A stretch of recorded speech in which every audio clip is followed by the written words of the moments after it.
सदी की वो भयानक रात, एक रोमांचक कहानी। आज हम आपके लिए लाए हैं एक ऐसी रोमांचक कहानी जो आपको सदी की वो भयानक रात के बारे में बताएगी। तो चलिए बिना किसी देरी के कहानी की शुरुआत करते हैं।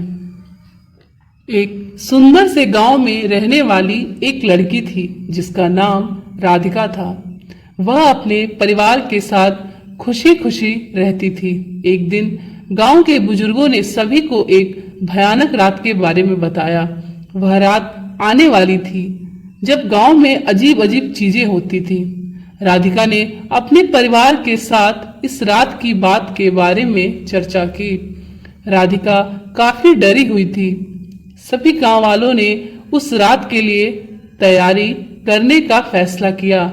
सभी गांव वाले घर के चारों ओर दिए जलाकर दरवाजे और खिड़कियों को बंद कर लेते हैं।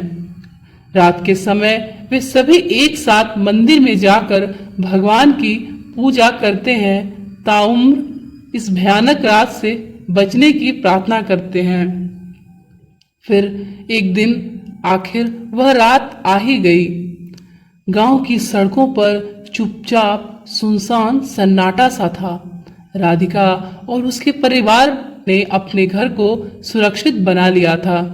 सभी गांव वाले अपने अपने घरों में कैद थे, लेकिन राधिका की उत्सुकता बढ़ती जा रही थी।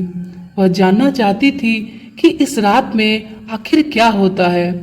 गांव वालों के मना करने के बावजूद भी राधिका वह सब छुप कर देखना चाहती थी।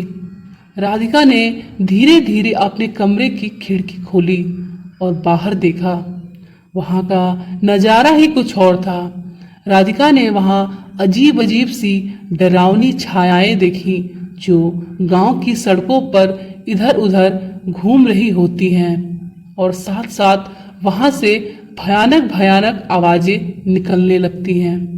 वह डर के मारे खिड़की को बंद कर देती है और अपने परिवार के पास वापस चली जाती है। सुबह होते ही राधिका और उसके परिवार ने देखा कि गांव के कुछ हिस्सों में काफी नुकसान हुआ है, लेकिन खुशी की बात यह थी कि उनका घर और परिवार सुरक्षित था। गांव के लोगों ने एकजुट होकर नुकसान की मरम्मत की और फिर से अपनी जिंदगी में वापस लौट गए। लेकिन राधिका अभी भी उस रात को याद करके सहम जाती। किसी ने नहीं जाना कि राधिका ने को उस रात क्या दिखा।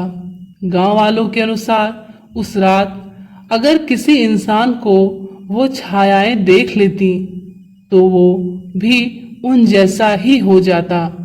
वो तो राधिका पे भगवान की कृपा थी कि वो बच गई। राधिका को समझ आ गया था कि कभी भी अज्ञात और भयानक चीजों के सामने नहीं जाना चाहिए, और अगर परिवार वाले और गांव के बड़े बुजुर्ग हमारी सुरक्षा के लिए कुछ कहते हैं तो उनकी बात माननी चाहिए। राधिका अब अपने परिवार के साथ और भी ज्यादा समय बिताने लगी। वह अब समझ गई थी कि सुरक्षा और समर्थन के लिए परिवार और समुदाय का कितना महत्व होता है।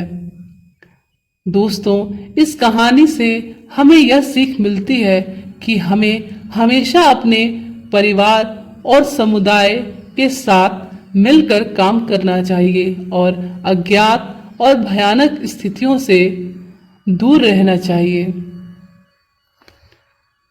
आशा करते हैं कि आपको यह कहानी पसंद आई होगी।